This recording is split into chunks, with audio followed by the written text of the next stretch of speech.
El presente video tiene el objetivo de presentar el procesamiento correspondiente a la obtención de una bebida caliente a partir de leche y cocoa en polvo como materias primas. Se pretende mostrar cada una de las operaciones unitarias involucradas en el proceso que permite finalmente la obtención del producto y su respectivo escalado. En primer lugar, se presentan las propiedades físico-químicas de la leche y la cocoa. Para la leche se tiene una densidad aproximada de 1.03 gramos por mililitro a 15 grados Celsius y una viscosidad de 2.8 centipoises a una temperatura de 10 grados Celsius, teniendo en cuenta que esta será aproximadamente su temperatura de transporte. Por su parte, para la cocoa en polvo se encontró un diámetro de la partícula promedio de 10.19 micrómetros, con una desviación estándar de 4.11, un valor estadístico correspondiente a la moda de 13.6 y con un máximo y mínimo de 21.1 y 3.27 micrómetros respectivamente. Además se obtuvo una densidad aparente de 0.29 gramos por mililitro con un ángulo de reposo de aproximadamente 40 a 45 grados. Tras un análisis de operaciones unitarias, se debe tener en cuenta ciertas consideraciones tales como que el polvo de cocoa, bajo ciertas condiciones, puede transformarse en un polvo explosivo a una temperatura de 500 grados Celsius con una mínima energía de ignición de 120 millijoules y una presión de 5 bares. Últimamente se han desarrollado alternativas que permiten tener un mayor control sobre esto, sin embargo es necesario prevenir lo anterior debido a que puede ocasionar serios problemas en la planta de producción, especialmente en las zonas de almacenamiento y transporte. Adicionalmente, la seguridad industrial es importante, puesto que al trabajarse a gran escala, el polvo de cocoa puede causar irritación en los ojos y en las vías respiratorias. Para el almacenamiento del sólido se utilizará un silo con un hopper de forma rectangular, para finalmente descargarlo en un tornillo sin fin que se encargue de llevar el sólido hacia un mezclador para la obtención del producto final. Los sólidos disponen en la parte inferior una tolva que permite la descarga del sólido almacenado y así producir una descarga controlada. Para el dimensionamiento del mencionado silo deben tenerse en cuenta las características del sólido evaluadas en el laboratorio y, por otra parte, algunas de las propiedades en el flujo de sólidos, el ángulo de fricción con la pared, el ángulo efectivo de fricción interna y la cohesión son algunas de estas. Esta última puede traer serios problemas para el transporte del sólido y dado el tamaño de la partícula determinado y su comportamiento observado, se puede indicar que es un polvo altamente cohesivo. Adicionalmente, muchos de los problemas asociados al transporte de sólidos están asociados al flujo de embudo. Por tal razón debe procurarse un dimensionamiento adecuado que provea un flujo de masa, el cual se basa en que la partícula que entra en primer lugar al silo es la primera que sale. Es necesario tener este tipo de flujo debido a que este comportamiento elimina la formación de regiones estancadas y provee al mismo tiempo un flujo uniforme durante su operación, reduciendo la segregación de partículas. Un diseño apropiado de silo y hopper se basa en dos factores primordiales. El primero de ellos es el ángulo de diseño y el segundo es la apertura de descarga. El tamaño mínimo de la descarga se calcula teniendo en cuenta el posible arco que se pueda formar en el silo, donde para una descarga del tipo ranura se obtiene a partir de esta relación. Para el almacenamiento del polvo de cocoa debe tenerse en cuenta que la temperatura no puede estar por encima de los 30 grados Celsius para así preservar su sabor. Por otra parte, este no debe tener contacto con la luz ultravioleta. Respecto al transporte del polvo de cocoa, normalmente es frecuente utilizar un gas que permita transportar el sólido.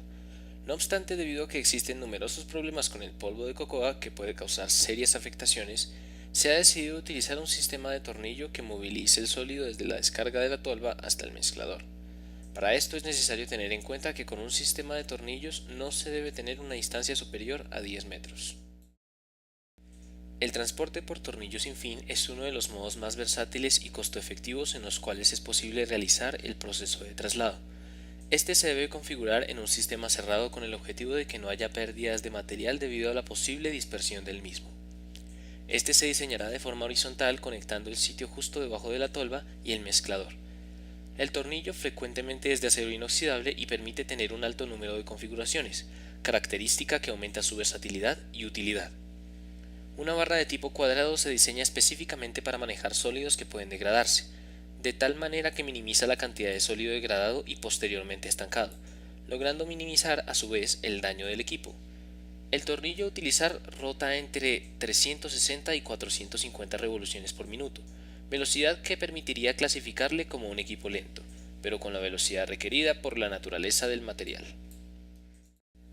Para el diseño del tornillo sin fin, según la literatura investigada, se debe utilizar un diámetro largo con una distancia corta entre cada uno de los álabes del aparato, debido a que lo anterior hace que el flujo sea lento, lo cual permite tener un mayor control y evitar que se produzca un inundamiento. El transporte con una velocidad lenta además previene, como se ha dicho antes, la degradación del producto y posibles daños. El tornillo debe ser cerrado en un tubo de tal manera que se minimice la contaminación con el medio ambiente. En la imagen actual se muestran las medidas necesarias para el hopper, la tolva y el tornillo de transporte. Para realizar todos los procedimientos concernientes al líquido, se tomó una producción base de 150 ml de bebida y se escaló 100 veces. Para realizar el almacenamiento del líquido, el cual va a ser leche entera UHT, se consideró el uso de un tanque de almacenamiento. Para el diseño del tanque se van a basar en las normas API 650 y la EN 14015. Entre las varias opciones para el diseño del tanque se pensaron en dos de los modelos vistos en clase, tipo reservorio y tipo elevado. Por el volumen que toca almacenar se decidió utilizar un tanque elevado, ya que es más ligero y causa una caída de presión y un flujo natural. Además, se debe utilizar un techo. Para las dimensiones del tanque se va a utilizar un tanque de 47,5 centímetros de altura y de 9,5 centímetros de diámetro. Se construirá en acero inoxidable y que puede almacenar cerca de 27 litros. Además, es necesario que tenga una elevación de 52 centímetros. Para ello, se utilizarán unas 4 haces de 9 centímetros cuadrados de área alrededor del tanque. El espesor del tanque debe ser de 1,13 milímetros y debe haber una purga para tomar controles de calidad de la leche. También se planea utilizar una escotilla para control del estado de la leche. Se planea tener una alimentación de 18 litros y para que el tanque pueda ser ocupado se utilizarán cantinas de leche de aproximadamente 20 litros. Para este procedimiento se utilizará una bomba para realizar la alimentación al proceso. Para controlar la alimentación se realizará mediante una tubería de acero inoxidable de 1,25 pulgadas, cédula 5S, con diámetro interno de 1,53 pulgadas y diámetro externo de 1,66 pulgadas.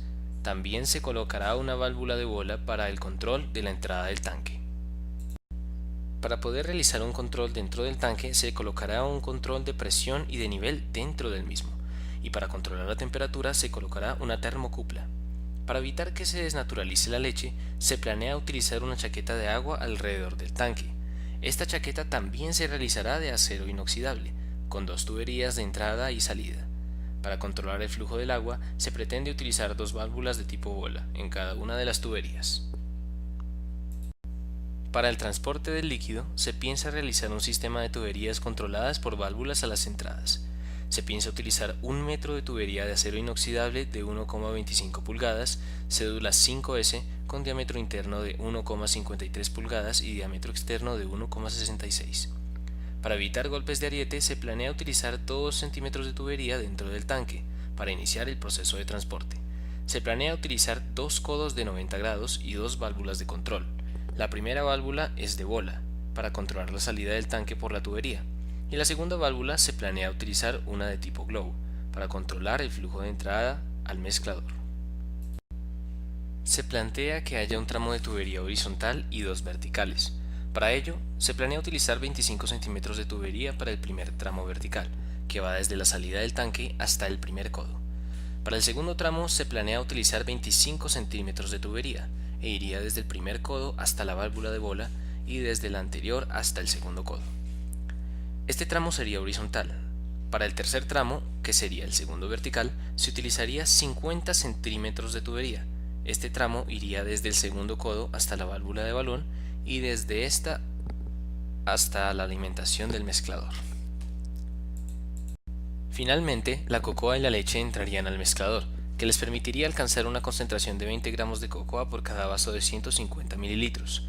Esta concentración es ideal para el consumo y factible en términos industriales.